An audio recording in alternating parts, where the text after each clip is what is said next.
I once believed that love was measured by how tightly you could hold on, by how much you could endure, how long you could fight for it. For years, I clung to a woman who didn't just make me feel unworthy, she made sure everyone else noticed too. Her name was Celeste. She was magnetic in a way that stopped rooms. Graceful, captivating, commanding. And when she chose me, just a regular guy with a laptop, a dream, and a secondhand coffee maker, I felt like I had stumbled into a miracle. People whispered how lucky I was. I swallowed that idea whole. But luck is a fragile currency. Treat it like permanence, and it slips through your fingers, turning into something far less kind. In the beginning, she made me feel extraordinary. Random midday messages about how much she missed me.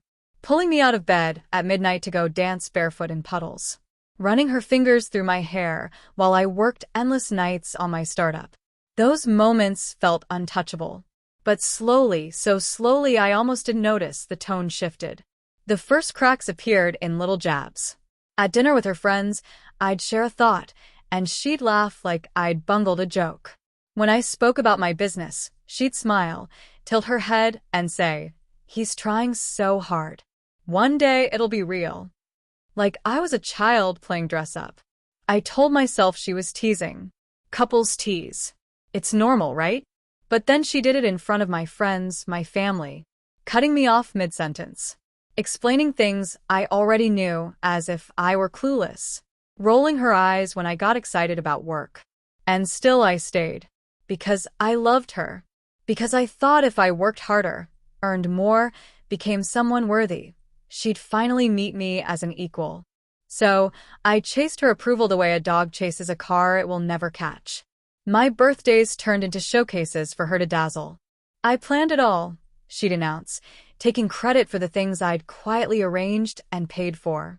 On one anniversary, I wrote her a letter I'd bled myself into, words I'd never shared with anyone else. She read it aloud, laughed, and said, "God, you're so dramatic. Relax." I swallowed the sting and kept running after scraps. Then came the night that ended it. Her company gala. Black tie, chandeliers, the kind of room where people traded phrases like series funding and exit strategy. She introduced me to her boss with a laugh. "This is my boyfriend. He's tinkering with a little business." Cute, right? Her boss gave me that polite half-smile, the kind you give a stranger who's overstayed their small talk. I smiled back. I nodded. But inside, something cracked. Not loudly. Quietly, like glass under pressure. That night, while she slept beside me, I stared at the ceiling and replayed it all. The small humiliations, the dismissive glances, the way she never once looked at me the way I looked at her. And the truth seared me. She didn't respect me. Maybe she never had. And worse, I hadn't respected myself either. So I stopped chasing. No speech. No fight. Just silence. I stopped texting first. Stopped planning every outing. Stopped laughing when the joke was at my expense. Instead, I turned inward. I poured all of it into my work, into my growth, into the people who actually believed in me. And that's when she noticed. First, she was puzzled, then annoyed, then worried. One morning, she handed me a mug of coffee, her voice softer than I'd heard in months. "Are you okay?" "I'm good," I said. Just that. And little by little, I carried myself differently. Straighter, taller, with a quiet confidence that only came from finally treating myself with respect.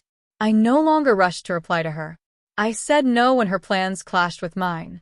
I drew lines, and every time I did, her hold slipped further.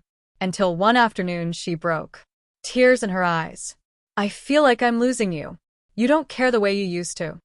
I looked at her. Really looked. And for the first time in years, I wasn't begging for her love. I wasn't shrinking. I simply said, I did care. But caring shouldn't feel like suffocating. A week later, it ended.